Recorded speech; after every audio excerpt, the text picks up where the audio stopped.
TV Desa Banyumas.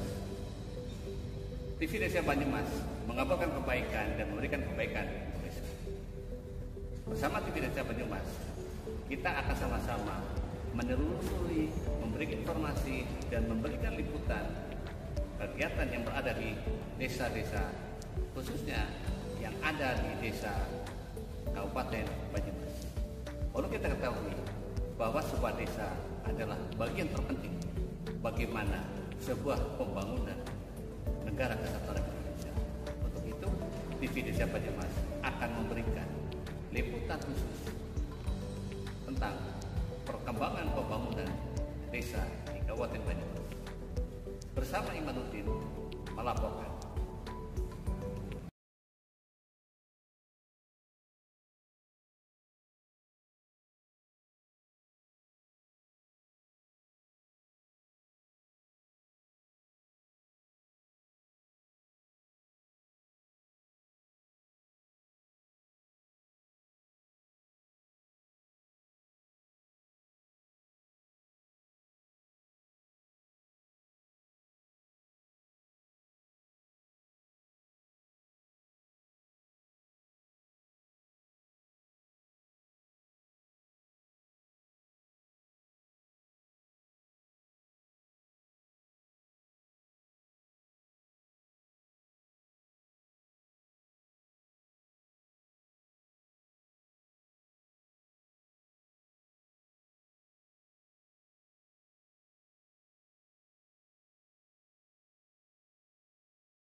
Kelurahan Kecamatan Batu Raden, Kabupaten Banyumas, Sabtu 18 November 2023 akan segera kami mulai.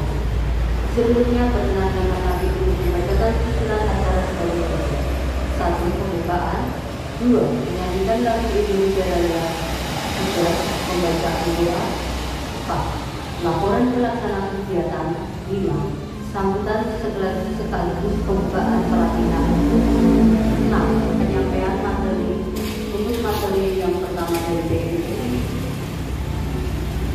untuk materi yang kedua dari Puskesmas Batu Raden, 7. Menyambutkan lagu Berlimu Ubi, 8. Penutup, 9. Foto bersama. Hadirin yang kami hormati, marilah kita mulai acara pelatihan dan sosialisasi nafsa dengan bacaan basmalah bersama-sama. Acara kedua, menyanyikan lagu Indonesia Raya. Hadirin dimohon berdiri.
Kepada Ibu Lili, silakan.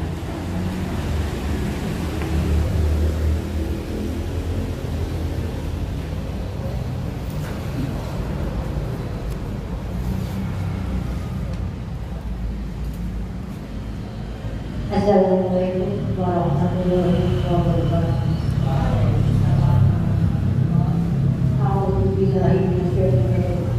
Bismillahirrahmanirrahim.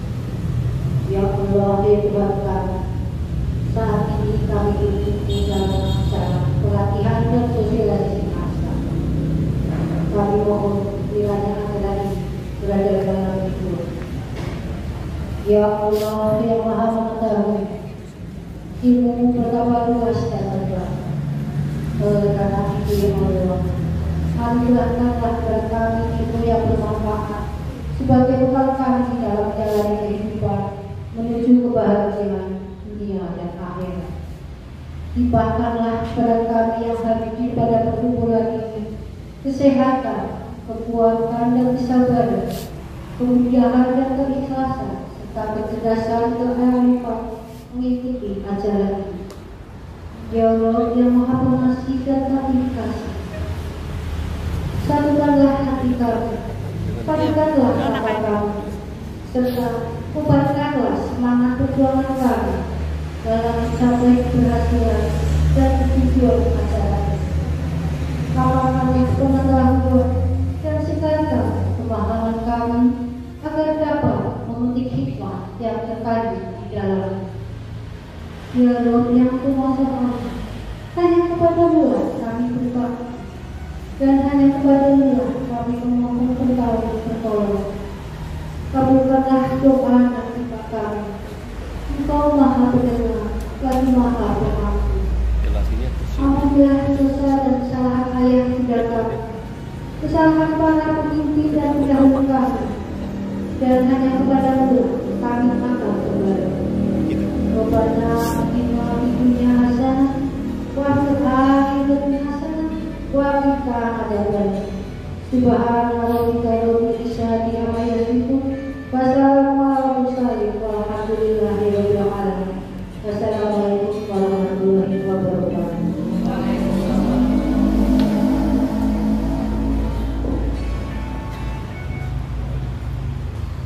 Acara selanjutnya, laporan pelaksana kegiatan yang akan dilaporkan oleh DPK Desa Purwosari kepada Bu Maria Tumbuh, silakan.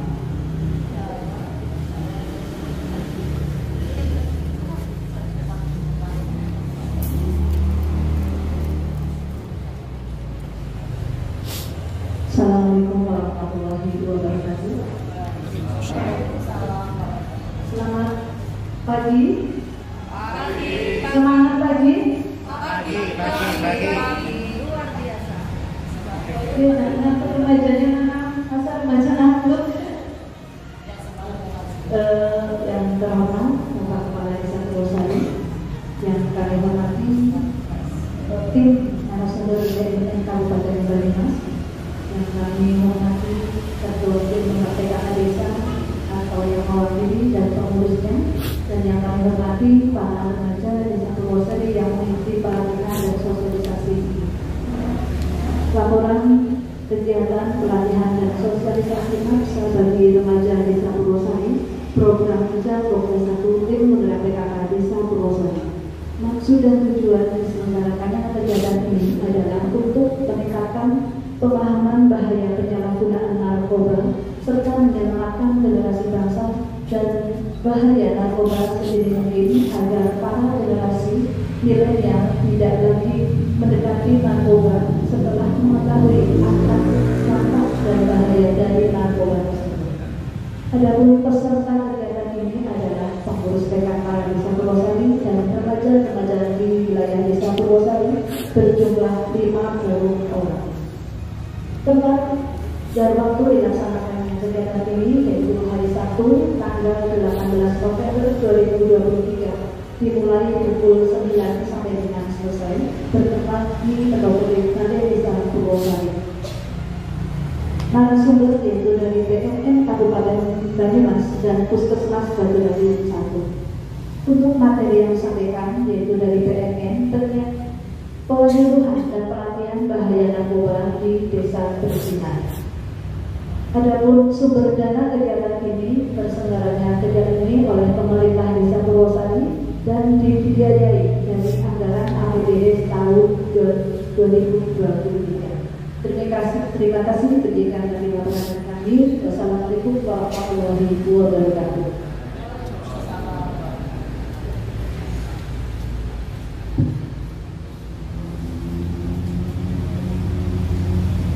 Acara selanjutnya, sambutan Kepala Desa Purwosari sekaligus pembukaan pelatihan dan sosialisasi NAPSA oleh Bapak Haji Tahir. Kepada beliau disilakan.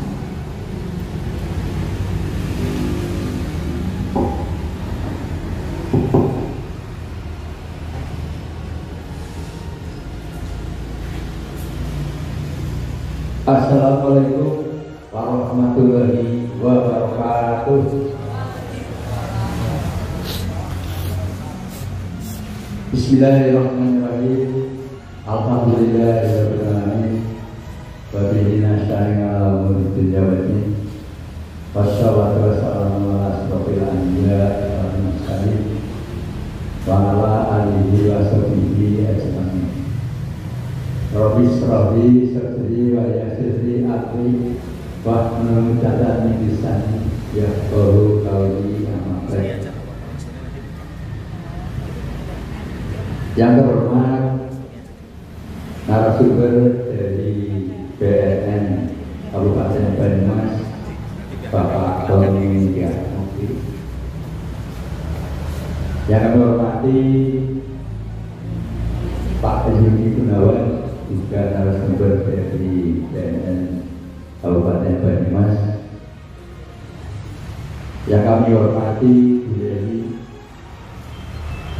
narasumber dari Puskesmas 1 Batu Raden. Yang kami hormati pendamping desa Mas Iman dan Mas Nito. Juga yang kami hormati pemirsa bagian kantin Mas untuk Desa Purwosari. Yang kami hormati perangkat desa Purwosari. Juga yang kami hormati dan desa Mbak Orin. Yang kami hormati pengurus PKK wabil khusus Polda 1, dan yang kami hormati yang kami banggakan yaitu remaja pemuda pemudi Desa Purwosari. Mari kita bersama-sama mengucap rasa syukur kita kehadirat Allah Subhanahu wa Ta'ala atas limpahan dan rahmat.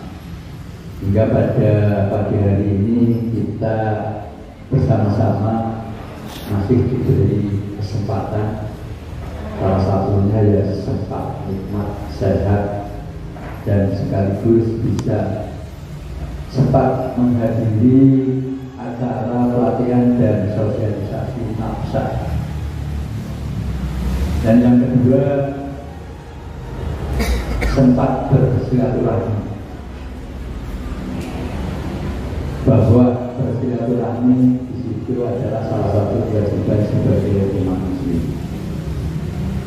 Shalawat dan salam semoga Allah curahkan kepada junjungan kita Nabi Agung Muhammad Sallallahu Alaihi Wasallam, di mana kita bersama-sama mengharap sahabatnya untuk berkah di yaumil akhir. Allahumma amin. Bapak Ibu yang kami hormati, izinkanlah kami sedikit memberi patah atau dua patah kata atau sekaligus dengan informasi kegiatan yang ada di pemerintah Desa Purwosari.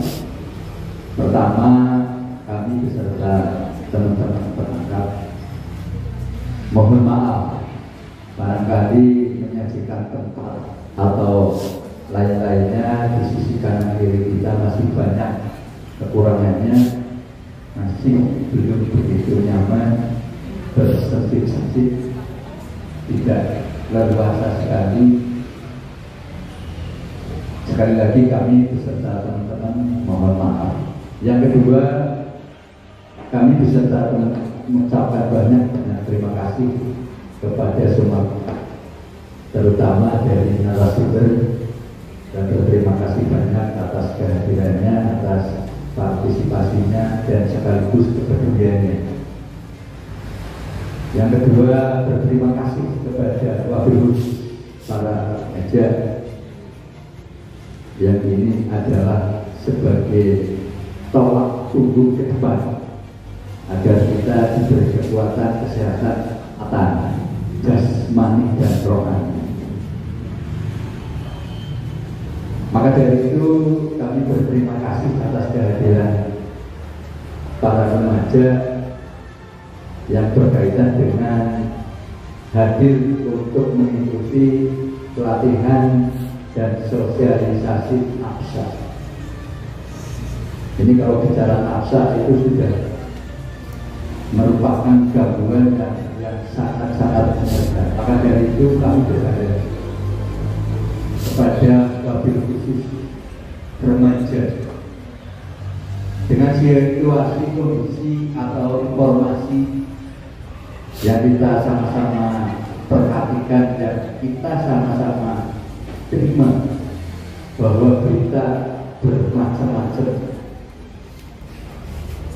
media yang kami terima, terutama sekali media yang lewat dari HP pada ini tolong perhatikan benar-benar berkaitan dengan gangguan atau masalah atau hal-hal yang berkaitan dengan jasmani dan rohani yang akan diakibatkan dengan narkotika, yaitu obat-obat terlarang yang tidak harus kita konsumsi. Kalau sudah bicara narkotika, itu orang-orang tertentu yang harus diberi atau dikasih. Tapi kalau disalahgunakan,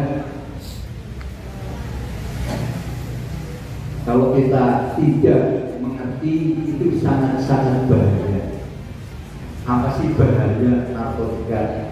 Monggo kita bersama-sama simak, nanti ada pemaparan atau sosialisasi dari narasumber, yaitu dari BNN, yaitu Badan Narkotika Nasional. Jadinya aja udah Badan Narkotika.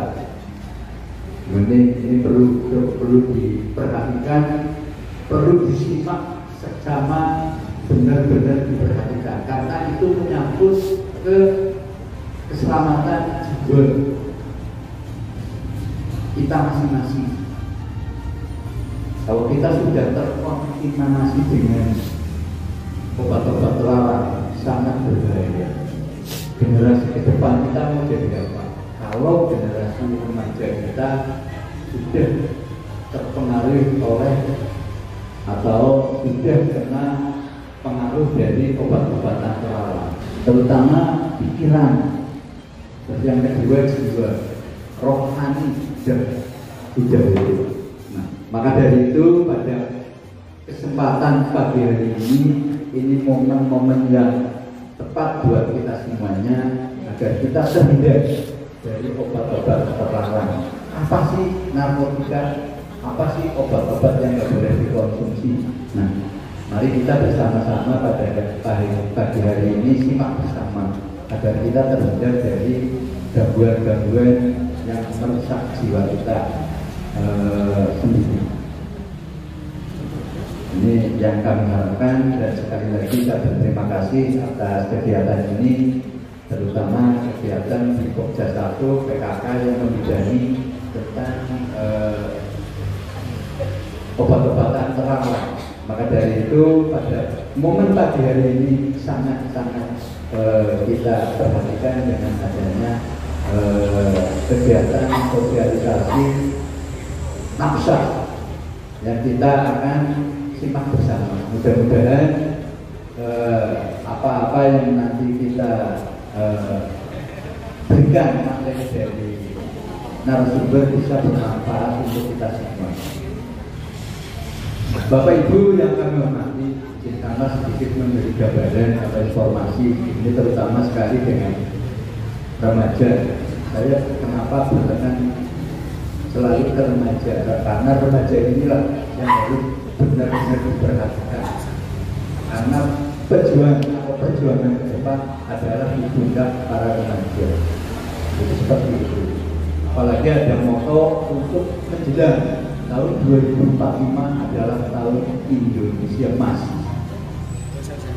Ini dipersiapkan dari anak-anak sekarang atau ini, yaitu berangkat dari balita untuk ke depannya sekitar 20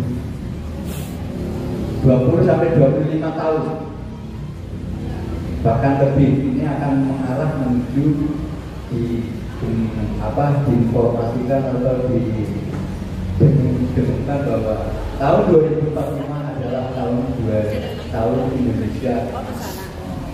Makanya yang akan mengisi panjenengan terutama remaja. Nah, maka dari itu pemerintah benar-benar memperhatikan menyiapkan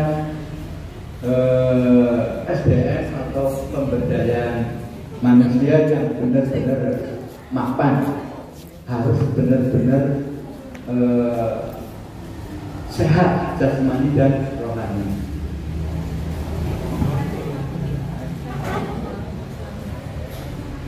Ini yang harus diperhatikan baik-baik. Dan selanjutnya sedikit memberi informasi bahwa beberapa hari lagi, kalau tidak salah 83 hari lagi ke depan, ini akan kita mengadakan pesta demokrasi, yaitu pemilihan umum, memilih presiden dan wakil presiden dan memilih legislatif.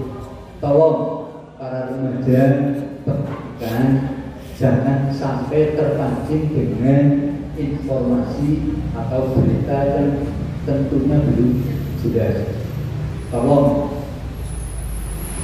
jangan sampai juga terjadi, mohon maaf, beda pilihan, beda warna, tapi jadi enggak hukum dan tidak damai. Ini yang kita tidak harapkan. Mari kita sama-sama lakukan dengan sebaik mungkin, sedamai mungkin dengan adanya pesta demokrasi yang kita akan lakukan pada tanggal tepatnya 14 Februari 2024, yaitu di sana memilih legislatif dan memilih presiden dan wakil presiden. Tolong terutama pada remaja sebagai garda di masyarakat, tolong jaga kondusif, jaga keamanan dan jaga kedamaian. Jangan sampai terjadi sesuatu yang tidak kita harapkan. Karena ini sudah berusaha pemerintah, kita juga yang penting kita mengikuti dengan apa yang kita tahu dan apa yang kita dengar dan apa yang kita perhatikan ke depan. Kita harus boleh memilih dengan cermat dan cerdas. Silakan pilih siapa saja, tapi yang penting kita sama-sama untuk ke depan agar kita memilih pemimpin yang terbaik, bukan cukup baik saja, yang terbaik. Jadi kami pesan untuk lingkungan pemerintah Desa Purwosari, monggo para remaja tolong dibantu Desdes atau pemerintahan desa agar kita pesta demokrasi yang akan datang nyaman, aman dan saya kira itu sedikit dari gambaran informasi dari kami. Kurang lebihnya juga saya beserta teman-teman mohon maaf barangkali ada kekurangan dan kesalahan. Dan juga mungkin tadi disebut sekaligus membuka dengan niat atau ucapan Bismillahirrahmanirrahim bahwa pelatihan dan sosialisasi APSA pada pagi hari ini kami buka.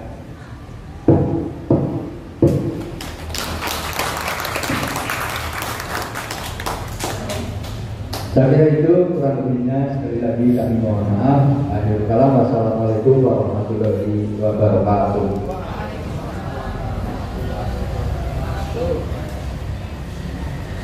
Demikian tadi sambutan dari Bapak Kepala Desa Purwosari sekaligus pembukaan acara pelatihan. Selanjutnya acara yang sudah kita nantikan bersama, penyampaian materi yang akan disampaikan oleh BNN Kabupaten Banyumas. Kepada tim dari BNN disilakan. Semua untuk narasumber kita. Baik, Assalamualaikum warahmatullahi wabarakatuh. Waalaikumsalam. Selamat pagi dan salam sejahtera untuk kita semua. Merdeka! Merdeka! Baik, kurang semangat ya. Saya nanti juga baik, anak muda, tolong taruh dulu HP-nya semuanya. Ya, kan HP yang paling. Ya, kita semangat dulu nih. Ya, kalian ada meja di mana? Dua tangannya ke sini. Dua tangan di sini. Gebrak. Yuk. 1, 2, 3. Semangat Indonesia. Nah, kurang. Manis. Ya. Satu lagi. 1, 2, 3. Semangat Indonesia. Nah, gitu. Ya. Pertama saya ucapkan terima kasih teman-teman Bapak Kepala Desa Purwosari sama teman Raden yang saya hormati dan muliakan. Rekan-rekan kami ada Pak Maria dan teman-teman yang lain dari Puskesmas 1 Batu Raden. Kalian yang berbahagia, bahagia kan? Bahagia, kudu bahagia. Walaupun bahagia pun pakai HP pulsane tugas sekolah kayak Muhammad dan harus bahagia ya, karena utamanya kebahagiaan itu jangan selalu diartikan dengan sesuatu yang mobil HP, handphone HP ya, duitnya oke. Terus kalau yang laki-laki ya bojone ayu misalnya, nggak selalu begitu ya. Kalian tidak punya iPhone, HP-nya sederhana pun harus tetap bahagia. Harus mulai begitu. Nah, saya boleh berdiri Pak. Jadi memperkenalkan ya teman-teman sekalian. Saya panggil teman apa panggil Besti apa? Besti. Ya, Besti ya. Pertama saya ucapkan terima kasih, apresiasi teman-teman semuanya yang di sini. Ini kan hari Sabtu ya. Orang sekolah ya. Orang sekolah break biasanya kan bola. Lesiran kayak alun-alun kayak nonton bioskop. Ini kok bisa kumpul di sini loh Pak. Ya. Jadi bagus sekali nih. Terus dulu, tepuk tangan. Ya. Nah, kami ini dari Badan Narkotika Nasional Kabupaten Banyumas atau dikenal dengan BNN. Ya, saya yang berdiri di depan ini namanya Tony ya. Lenggah di sana namanya Mas Budi. Kalian mau panggil apa boleh? Panggil Mas boleh, panggil Pak boleh, Kang boleh, Om boleh, tapi jangan panggil saya. Soalnya komennya bodoh deh. Ya. Nah, untuk apa kalian ada di sini nanti? Untuk mengikuti yang namanya pelatihan dan sosialisasi bahaya narkoba. Nah, jadi ada pelatihannya nanti karena akan dilakukan oleh Om Yuni itu, ya. Bagaimana caranya ngangguk, bukan. Bagaimana caranya mencegah yang namanya narkoba. Dari aspek apa? Macam-macam. Terus kemudian nanti juga ada eskurin. Eskurin itu kayak apa? Deteksi ini kayak apa? Mencegah narkoba kayak apa? Anggar ngatasi wong mampu menang narkoba kayak apa? Wong mesti kita narkoba kemudian lebih enak. Nah, sebelumnya saya fungsi gambaran umum. Nah, kalian duduk di sini ngomong masalah narkoba itu penting atau tidak? Penting. Jawab penting ora? Ora seru, kurang seru. Jawab penting ora? Nah, penting. Pentingnya nanti. Sebabnya apa? Narkoba apa? Seberapa penting sih? Seberapa bahayanya? Kalau perlu kita omongin. Nah, ini ya, saya mau cerita sedikit. Sejarah itu penting ya Pak. Kalian kalau punya HP nanti bisa di-search tapi jangan sekarang. Ada istilah namanya perang candu. Nah, pernah dengar ya? Pernah. Di sekolah ada. Perang candu itu apa? Perang candu itu adalah peperangan. Waktu itu sekitar abad ya sekitar tahun 1830 lah. Bermain berarti 1830.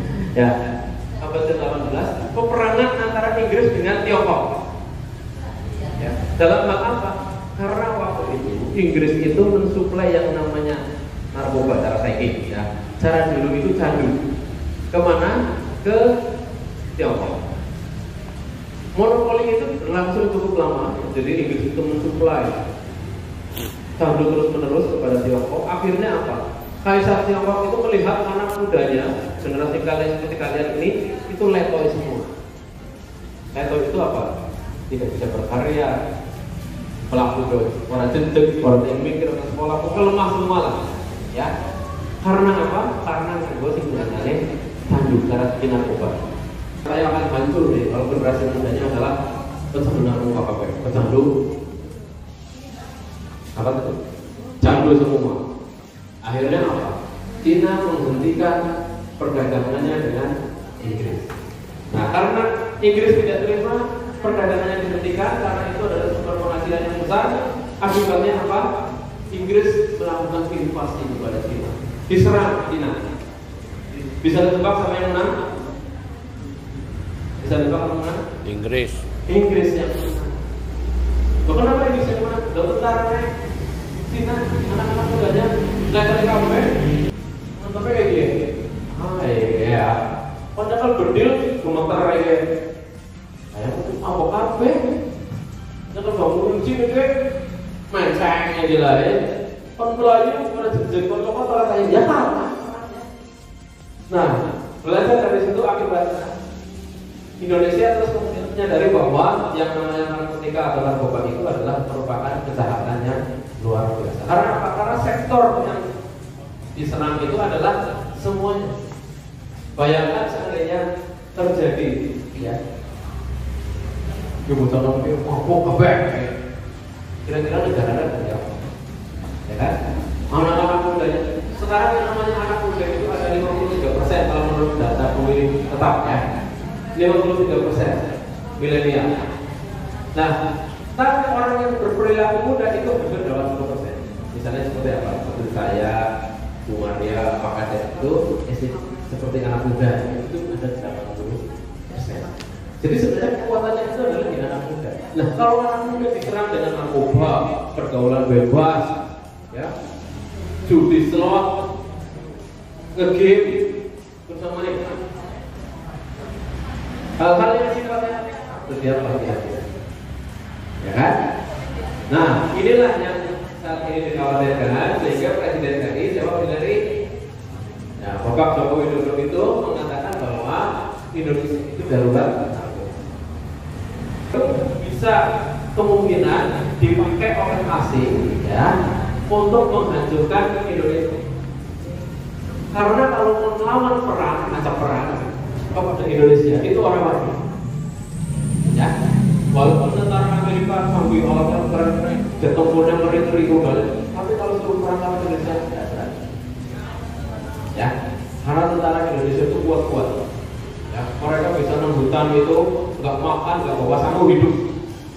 Ono ulo ya, pengadilannya ono butuh makan, bodong-bodong bisa, gitu kan. On puasa ya kayak, gitu kan. Nah, mereka itu nggak bisa. Nah, salah satu sektor yang mereka pakai adalah melalui yang namanya untuk apa? Untuk menggerogoti yang namanya anak muda, generasi Pak. Kalau ini benar-benar berjalan terus, maka akan terjadi loss generation. Generasi ini rusak, ya, kehilangan satu generasi, negara akan hancur, pemerintahan akan kacau. Nah, kayak gitu loh, ya. Narkotika itu bisa dipakai untuk alat namanya senjata proksi, perang proksi. Ketika tidak bisa mengajak perang, maka dipakailah yang namanya narkoba. Makanya, ya, menurut Menteri Pertahanan, saya Menteri Pertahanan, ya, coba. Nah, bukan tidak mungkin yang namanya narkoba itu dipakai untuk melumpuhkan satu generasi. Gak cuma narkoba, bisa juga ada yang namanya senjata pemusnah massal, bisa ada yang namanya virus, bisa ada yang namanya apa? Wujud-wujud software yang kalau kamu gini-gini gitu, dikira aplikasi dibuka ternyata habis semua, ya kan? Nah, maka dari itu teman-teman semua nanti ya akan bersama-sama dengan Mas Juni untuk melakukan satu pelatihan. Tolong kalian ikuti dengan baik, ya, ikuti dengan baik. Kalau ada yang ditanyakan, tanya saja. Karena momen seperti ini tuh langka. Orang muda-muda nekatnya sebulan sepisan nih Pak. Ya, oke, bisa ya? Kalian manfaatkan momen ini dengan baik.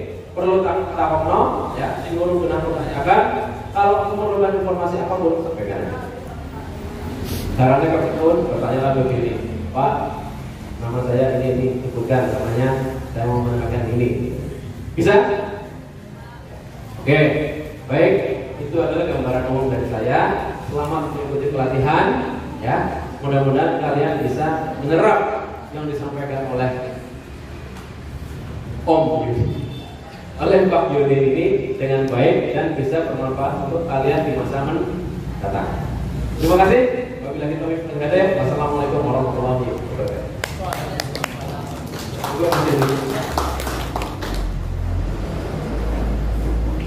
Ini Pak.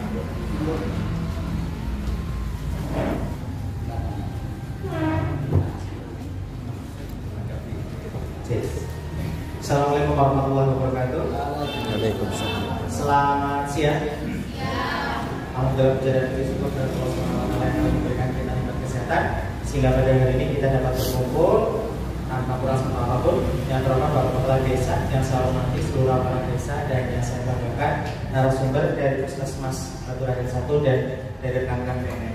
Tak lupa adik-adik, mas-mas, bapak, remaja Desa Pelosari. Perkenalkan, nama saya Yudi Gunawan dari Kari Kabupaten Banyumas. Bisa dipanggil Yudi, bisa dipanggil Gunawan, silahkan isi. Yang penting konsisten ya. Jangan kemudian kalau pakai Gunawan malunya Yudi. Saya normal-normal saja, silahkan dipanggil suka hati. Ngomong-ngomong, saya bahagia sekali bisa berdiri di sini karena kalau dulu pas kecil saya belum apa di sini. Zaman sekarang masih dampak ya. Saya warga desa sebelah, Kelurahan Semampir. Jadi kalau ngangkot dari Perumahan Semampir ke Perumahan Gang Serai ya, Gang Serai 12 ada yang tahu kan?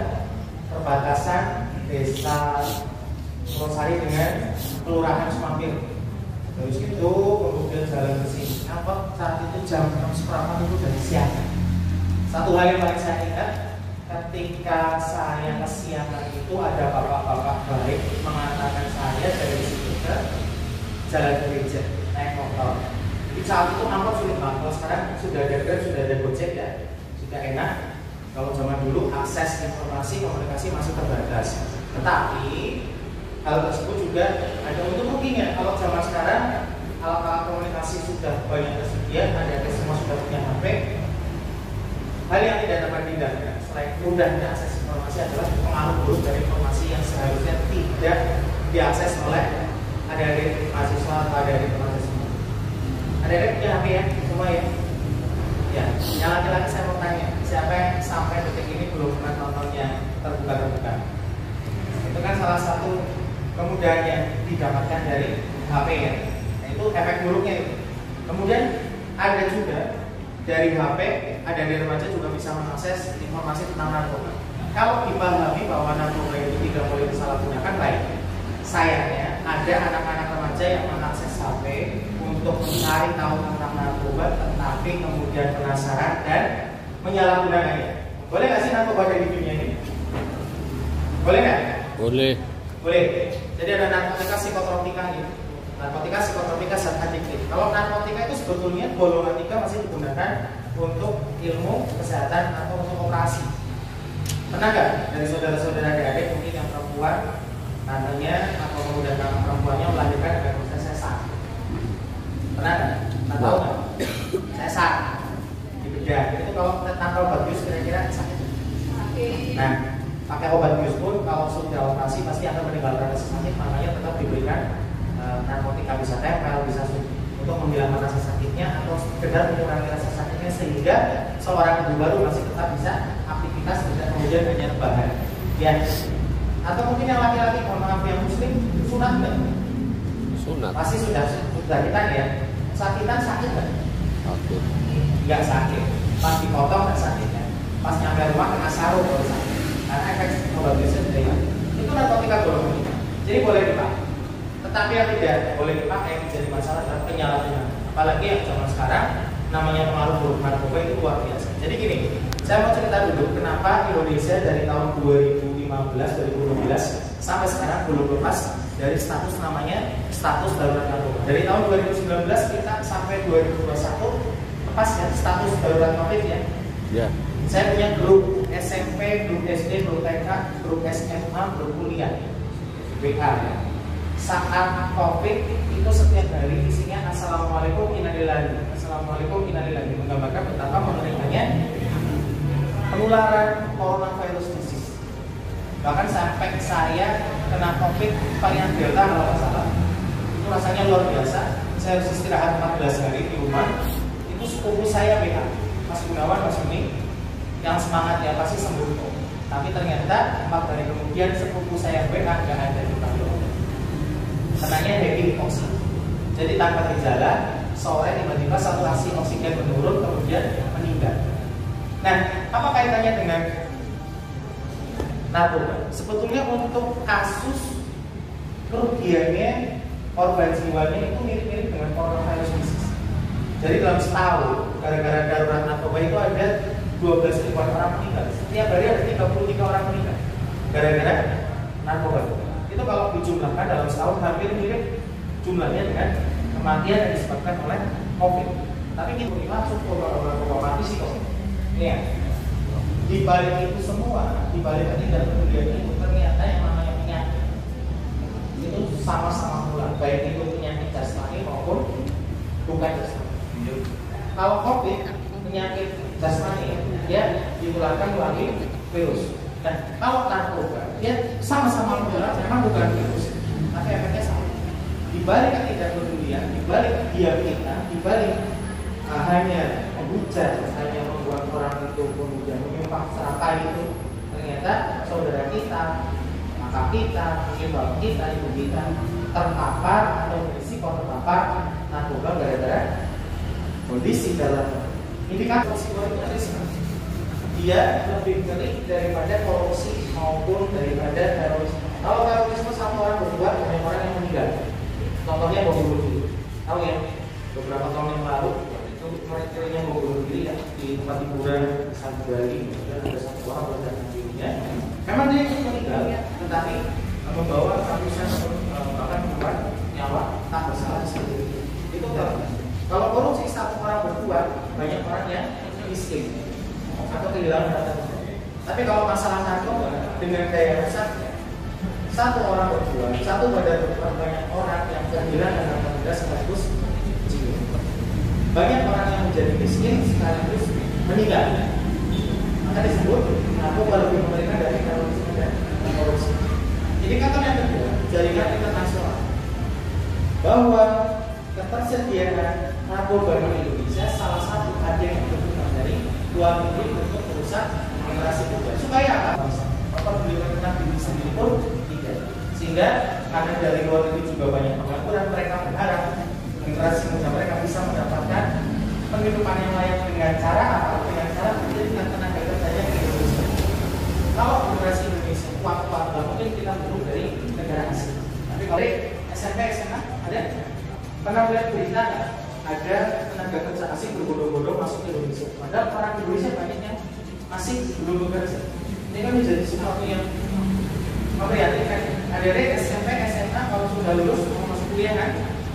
Kalau sudah kuliah pengennya mana? Kerja. Tapi kalau lapangan kerja sudah dibutuhkan oleh orang-orang asing, kalian mau? Ya? Kalian tidak memiliki atau lemah atau sedikit sekali lapangan kerja. Wilayah sebaran narkoba sudah ke desa-desa. Untuk desa Sumampir sudah menjadi desa bersinar atau desa bersih narkoba sejak tahun 2020. Bersinar bukan berarti sama sekali tidak ada penyalahgunaan dan peredaran narkoba. Ya. Kita jadikan desa bersinar karena di desa Purwosari masih banyak penyalahgunaan dan peredaran gelap narkoba. Kalau Kabupaten Banyumas bagaimana? Dari tahun 2016 sampai 2022, Kabupaten Banyumas menempati urutan ketiga peredaran gelap dan penyalahgunaan narkoba terbesar Jawa Tengah. Baru tahun 2023 bergeser ke urutan yang cukup jauh ke angka 16. Jadi alhamdulillah dengan kesiapsiagaan masyarakat, dengan sudah bukannya akses informasi dan dengan sudah banyaknya institusi penerima wajib lapor, alhamdulillah sekarang Banyumas ada di urutan 16. Nah, dari Puskesmas Batu Raden 1 itu juga sudah menjadi institusi penerima wajib lapor selain dari Medika, Rumah Sakit Umum Banyumas dan Rumah Sakit Patu. Jadi di Kecamatan Batu Raden itu sudah beruntung karena ternyata untuk rehabilitasi penyalahgunaan narkoba sudah dekat karena ada Puskesmas Batu Raden. Kemudian dukungan modal, yang namanya dukungan modal asing itu luar biasa ya. Nilai mata uang asing dengan mata uang kita berbeda. Makanya ada yang lebih suka dolar, lebih suka pound sterling, lebih suka yen. Mereka punya modal dengan kapital yang tidak terbatas. Tujuannya satu untuk menguasai kekayaan alam dan menghancurkan generasi muda Indonesia. Siapa musuhnya? Tidak jelas. Apakah negara A? Namanya proximor. Kalau dulu jelas musuhnya penjajah Belanda, musuhnya penjajah Jepang, musuhnya penjajah Jerman. Kalau sekarang nggak jelas.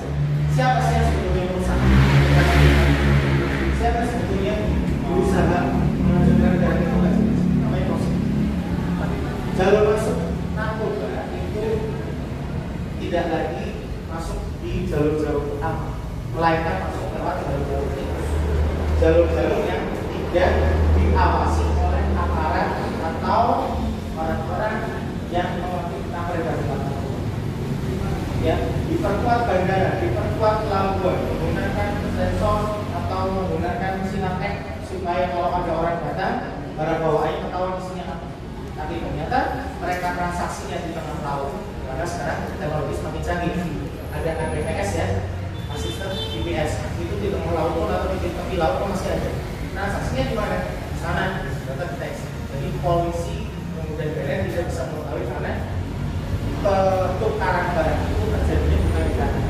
Atau mungkin di daratan tetapi di jalur-jalur yang tidak diketahui oleh apa. Potensi pasar yang luar biasa. Ini salah satu indikator apa yang bisa masuk dalam narkoba. Tadi disebutkan bahwa generasi muda di Indonesia sudah luar biasa. Ada yang saya mau tanya, Indonesia negara maju bukan? Belum. Ada yang bilang Indonesia negara ketiga atau negara berkembang. Saya mau tanya, negara maju mana saja? Jepang, Amerika, Cina. Ya. Kenapa mereka bisa maju? Apa karena merdeka kedua? Salah satunya itu. Tapi yang utama karena mereka sudah memiliki generasi muda yang banyak atau bonus demografi. Semua negara maju pernah mengalami bonus demografi. Contohnya Cina, India, Jepang. Tapi yang nyata efeknya mereka kehilangan generasi muda adalah sama. Kalian tahu film Jepang ya, yang tanpa suara, yang cowok-cowok tahu ya. Mungkin ada anime mana yang hentai istilahnya. Kenapa sih banyak film-film seperti itu di Jepang? Karena untuk merangsang generasi muda supaya bisa bereproduksi. Di Jepang orang itu malas menikah dan berketurunan. Kalau di Indonesia istilahnya childless ya. Childless marriage, pernikahan yang tidak ada anak. Efeknya apa? Ternyata karena tidak ada generasi muda, banyak sekolah dan sebagainya tutup. Kalau tidak ada generasi muda, maka tidak ada inovasi. Kalau tidak ada inovasi, kemajuan yang sudah dicapai pasti akan maju. Nah, Indonesia di tahun 2030 akan mengalami bonus demografi. Maka kemungkinan Indonesia bisa menjadi negara maju sama seperti negara-negara yang lain di tahun 2030. Tapi karena adanya potensi pasar yang selalu diserang oleh narkoba, generasi bonus demografi ini bisa saja gagal terjadi. Karena banyak generasi muda yang meninggal, banyak generasi muda yang tidak lagi peduli terhadap kemajuan bangsa, tidak lagi peduli terhadap cita-citanya sendiri, tidak lagi peduli terhadap kesehatan dirinya dan keluarga, sehingga tidak lagi bisa menjadi negara maju untuk Indonesia. Karena itu sistem. Makanya ada istilahnya keluarga, kelurahan, RT, RW gitu ya, skala kecil. Kalau dibangun sama pemerintah Kalau dari skala kecil sudah rusak, dari keluarga sudah rusak, maka skala yang lebih besar pasti akan runtuh. Ibaratnya kalau pondasi sebuah rumah hancur, maka atapnya tidak akan bertahan. Ada perkembangan teknologi, kemudian temuan jenis baru ini perlu perhatikan bahwa di dunia ada 1212 new psychoactive substance atau narkotika jenis baru ditemukan. Yang masuk ke Indonesia sudah 92. Dari 1212 yang sudah diambil dengan peraturan Kementerian Kesehatan baru 159, baru 10%, sementara yang 6 belum diambil. Artinya apa? Dari semua MPS ini kalau masuk ke Indonesia, kalau beredar di Indonesia, badannya, kulitnya tidak bisa diproses melalui meja hijau atau tidak bisa dipidanakan. Karena belum ada aturannya, ya. Dan ini yang dimanfaatkan oleh badan-badan dari luar negeri untuk memasukkan narkotika ke Indonesia. Nah, dari 92 yang masuk itu separuhnya ada yang perhatikan. Separuhnya adalah ganja sintetis. Bukan ganja yang ini, melainkan tembakau biasa yang disemprot dengan cairan AB binatha atau AB binatha, sehingga efeknya 10 lipat lebih kuat daripada ganja dengan harga 10 lipat lebih rendah daripada ganja yang asli. Kita lihat di sini, ganja 1 gramnya 300.000, padahal asalnya di Sumatera sana harganya cuma 1.500 rupiah. Kenapa banyak sekali ganja beredar di Indonesia? Karena ini margin harganya atau selisih harganya, produksinya cuma 1.500 rupiah, seperti sampah, nggak ada harganya. Tapi kalau sudah dikeringkan, diedarkan, nyampe ke tangan konsumen harganya 300. Kemudian ada juga sabu-sabu dari luar negeri 350 rupiah. Bahkan saya pernah melihat dari Cina, Tiongkok itu dimasukkan sabu-sabu ke Indonesia, produksinya cuma 60.000 rupiah per gram. Tapi yang dari Indonesia tertinggi sampai 3,5 juta rupiah. Bahwa ada MPS masuk ke Indonesia. Ini eksesinya tidak bisa dideteksi kandungan eksesinya dengan alatnya biasa. Harus kita kirimkan ke ibu kota provinsi Jawa Timur. Ibu kota Jawa Timur. Di mana? Di Semarang. Untuk melakukan ujian lebih lanjut. Ketahuan kalau dia ternyata ada eksesi. Jadi apa? Bahwa MPS, new psychoactive substance atau narkotika baru sudah masuk ke kabupaten. Mungkin ada yang bertanya-tanya, kenapa sih ada BNN di Banyumas? Kalau tidak ada api, maka tidak akan ada asap. Kalau tidak ada peredaran dalam narkoba dan penyalahgunanya, nggak mungkin ada BNN di Kabupaten Banyumas. Berarti suatu kabupaten kota kalau sudah ada BNN, bagaimana dengan tingkat keparahannya? Pasti sudah ada. Tidak ada peredaran dalam narkobanya, itu sungguh suatu yang keliru. Makanya itu ada sosialisasi, ada penyuluhan BNN masuk ke desa-desa dan supaya BNN ngerti, supaya BNN waspadanya. Ngerti tentang narkoba boleh nggak? Wajib tahu. Ngerti tentang narkoba itu hukumnya apa? Wajib. Ya nggak? Adik-adik, kita lihat bareng-bareng ya datanya ya. Untuk data yang kita peroleh tentang penyalahgunaan narkoba di usia pelajar, kita kepada anak SMP atau MTS atau sederajat. Kita sebarkan pertanyaan kepada 12.000 orang yang mengaku sudah mencoba dan menyalahgunakan narkoba dalam 1 tahun terakhir. Ternyata jumlahnya lebih dari 5%. Kalau kita gunakan angkanya turunkan ke 10.000, maka yang sudah pakai narkoba sudah 500 orang. Di level yang lebih tinggi, SMA, MA sederajat, ada 100.000 wisuda di sebar. Yang sudah pakai narkoba ternyata berapa? Lebih dari 50%. Kalau ini 100.000 saja, maka yang sudah pakai narkoba ada 60.000 anak SMA. Di level perguruan tinggi, kita sebarkan pertanyaan pada 64.000 orang. Yang sudah pakai narkoba sepertiganya ini bisa diaplikasikan ke Banyumas. Saya dari Puskesmas, ini rekan kerja kami. Kami rutin setiap tahun melaksanakan tes urin ke semua kecamatan di Banyumas. Saat tes urin, kami selalu minta bantuan guru, kesiswaan atau BK untuk memilihkan anak-anak yang memiliki catatan-catatan khusus di sekolah.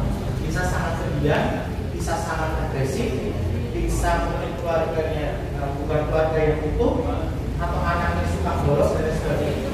Kami tes urin dalam pelaksanaan sekali dari 30 orang yang tes urin. Selain tes urin, kami ada wawancara. Tahu nggak ya? Di level SMP maupun SMA di semua kecamatan. Itu minimal ada 10 anak yang sudah merokok, sudah miras, sudah ngepil. Rokok, miras, itu termasuk narkoba bukan? Termasuk. SMP di kecamatan lain, anak perempuan 14 tahun, anaknya cantik. Mungkin karena kurangnya pengawasan dari orang tua sudah bisa dilakukan. Orang tuanya yang satu di luar negeri di negara A, yang perempuan di negara B, ya tinggalnya cuma sama mbaknya. Anaknya sih kecanduan narkoba, nggak punya uang untuk tetap beli narkoba, akhirnya nekat demo. Tahu demo? Bimbingan online. Yang tahu kasih tahu ya. Ini terjadi. Kemudian waktu saya masih di kabupaten lain, saya kan kerjanya nggak langsung di sini ya, di kabupaten lain. Saya pernah menemui kasusnya perempuan. Lagi-lagi saya cerita perempuan. Saya mau menyampaikan ini supaya apa? Supaya kalian tidak kemudian mengecap atau memiliki pemahaman bahwa yang pakai narkoba itu cuma laki-laki. Perempuan tidak lagi mau sekolah. Semua orang tahu dia penyalahgunaan narkoba. Bukan takut sama gurunya, bukan lagi malu sama teman-temannya. Tetapi karena apa? Kalau sekolah sudah tidak bisa mengingat pelajaran yang diberikan oleh pak guru dan gurunya. Jangankan untuk mengingat pelajaran.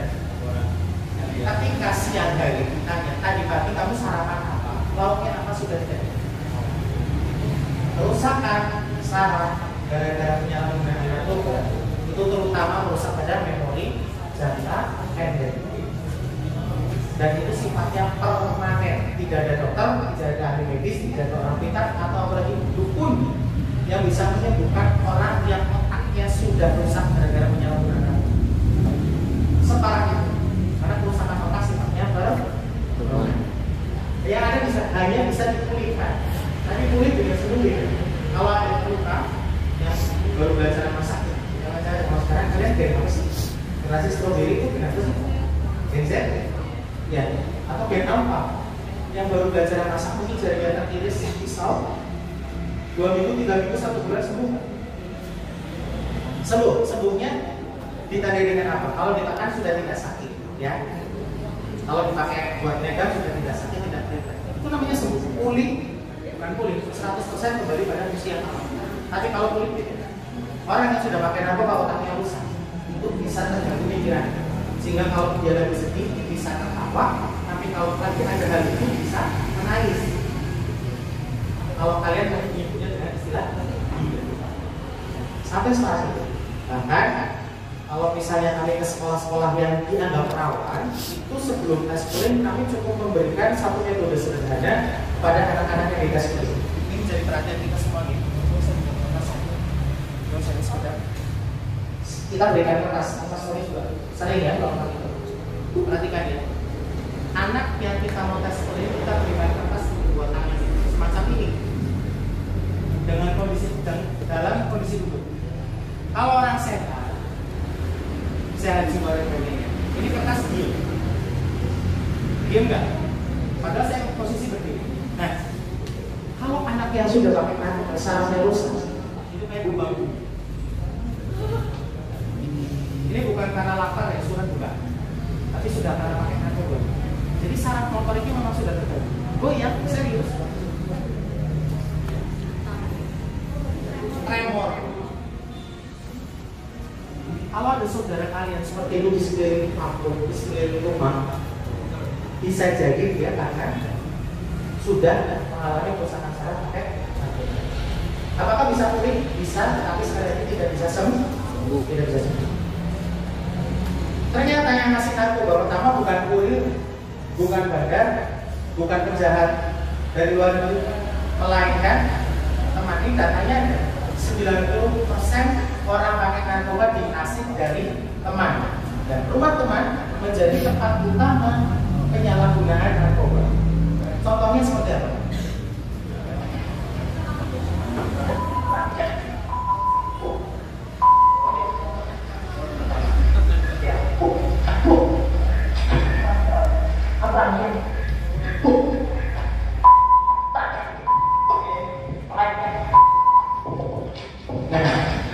Saya sensor ya kata-katanya agak kasar.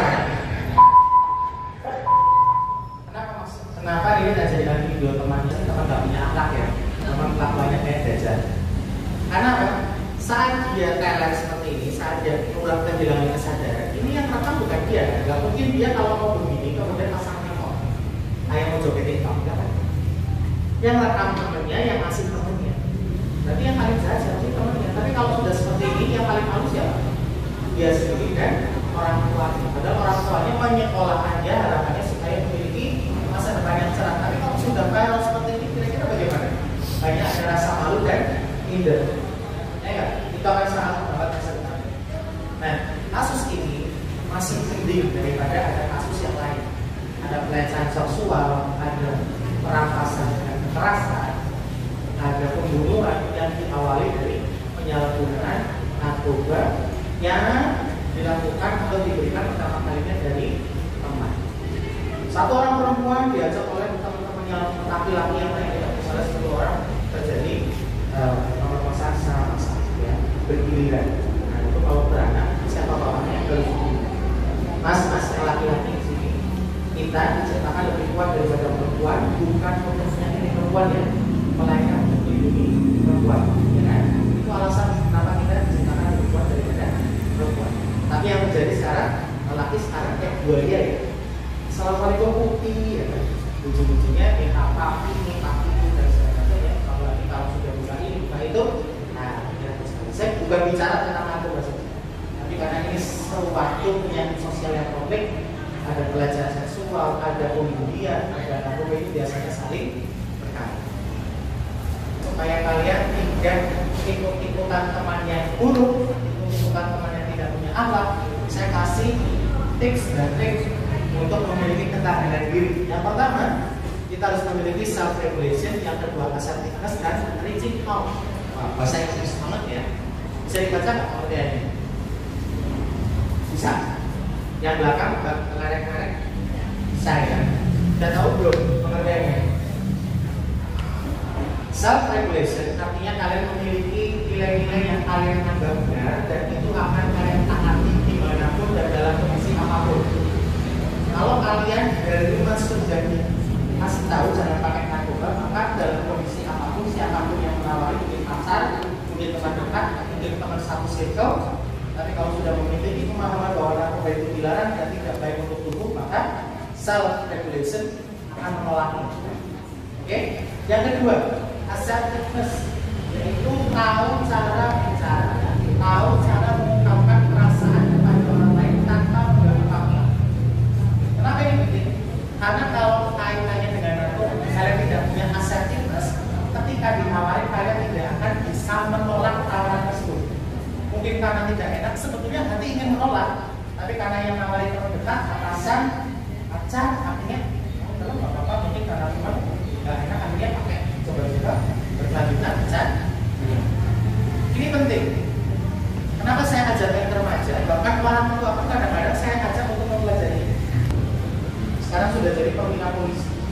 Serius, ya. Namanya Andi Puradiya. Saya sebutkan anaknya dari sini. Perwira polisi. Waktu dulu duduk SD itu 1 tahun. Benar saya. Pulang 4 tahun. Kita nervous ya biasanya kalau orang kayak kalian kalau nervous merasakan apa sih? Lulus kan? Iya. Lagi ulang matematika soalnya paling susah tiba-tiba bau gak enak. Ternyata ketika dilihat teman saya yang perwira polisi itu waktu kecil sudah BAB, mungkin karena netra akhirnya tidak tertahan, sudah nempel di kaki itu, luar biasa kan? Apa kaitannya dengan assertiveness? Kalau tidak memiliki kemampuan untuk bicara tentang apa yang dirasakan itu yang terjadi. Wajar kalau anak kecil, makanya banyak anak kecil yang masih ngobrol di celana, tika-tika, karena nggak tahu cara ngomongnya itu dulu, ya kan? Itu perlu divisualisasi ceritanya. Kalau kalian memiliki situasi di mana kalian mengharuskan untuk bicara tidak, tetapi tidak memiliki asertivitas, maka akan sulit. Terakhir, reaching out. Itu kemampuan untuk meningkatkan aspek positif saat menghadapi tantangan. Artinya, kalau kalian punya daya juang yang tinggi, tidak akan mudah pakai ngatur. Punya assertiveness, maka akan mengumpulkan orang-orang di sekeliling kalian untuk mendukung kalian. Jadi tidak perlu merasa sendiri, tidak perlu merasa takut, tidak perlu merasa kalian ditinggalkan. Kalau zaman sekarang istilahnya apa sih? FOMO ya kan? Orang yang erat menerima atau merasakan FOMO itu berarti dia nggak punya reaching out, nggak tahu caranya untuk kumpul-kumpul sama teman. Punya teman gampang apa sulit sih? Punya teman gampang apa sulit? Semakin bertambahnya usia, maka biasanya sahabat akan semakin sedikit. Tetapi kalau sahabat sejati biasanya sampai tua pun masih dekat. Minimal kalian harus punya sahabat 1 orang. Gampang apa sulit? Gampang apa sulit? Kalau masih sekolah, bisa saja ada sahabat 1 bangku. Itu klik banget biasanya ya. 1 frekuensi. Kamu suka batagor, dia suka batagor. Kamu lagi nggak punya duit, kebetulan sebelahnya juga suka bawa dompet. Biasanya gitu, ciri-ciri sahabat. Tapi kalau sudah bertambah dewasa, kayak usia saya 36-37 punya sahabat itu sulit. Orang-orang dengan usia kami itu, ya, circle-nya semakin sedikit. Bahkan kalau misalnya kerja pulang sudah tidak punya teman. Makanya banyak yang mengalami beban hidup kemudian pakai narkoba.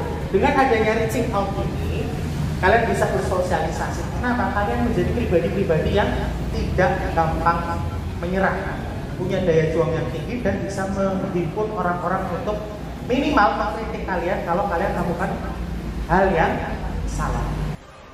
Ya. Penyalahgunaan narkoba. Cara ini bukan saya mikir ya, atau cara ini bukan saya ngarang. Cara ini disampaikan di modul anak dan ketahanan keluarga oleh UNODC, United Nations Office on Drug and Crime. Kalau di PBB itu kan ada WHO ya, World Health Organization, atau organisasi yang mengurusi tentang kesehatan, milik PBB, UN. Nah, kalau untuk narkoba dan kejahatan narkoba itu ada UNODC. Dia ngasih cara ujung dari bertanya sampai meninggalkan teman. Saya akan kasih tahu videonya ya, simak bareng-bareng ya. Nanti kalau perlu dulu.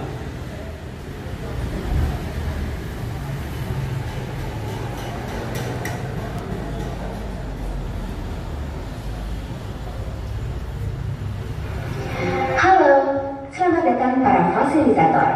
Direktorat Advokasi Deputi Bidang Pencegahan Badan Narkotika Nasional Republik Indonesia.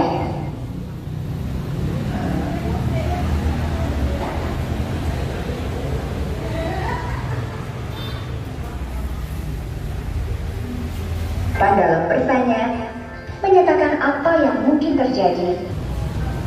Halo, selamat datang.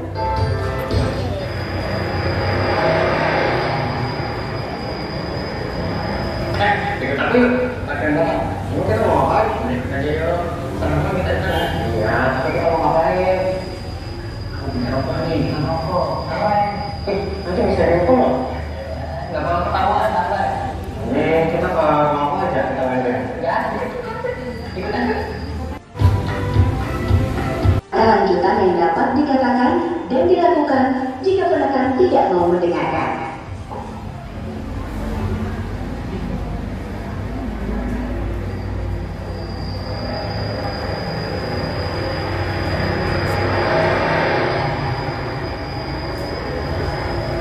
Ikut aku yuk, pakai ngomong. Lu kita mau ngapain? Ikut aja yuk. Sama kita di sana. Iya, tapi kita mau ngapain? Aku punya rokok nih, kan rokok. Ngapain? Nanti bisa rokok. Nggak mau ketahuan, santai. Kita mau aja kita main. Ya, ikut aja. Anjing, aku tak mau ya ikut rokok. Nggak apa-apa ya, udah sedikit ayo. Tapi dengerin deh, walaupun cuma dikit aja, aku tak mau. Asik kamu. Ya udah deh, aku pulang aja. Kalau kamu berubah pikiran, nanti nyusul aja.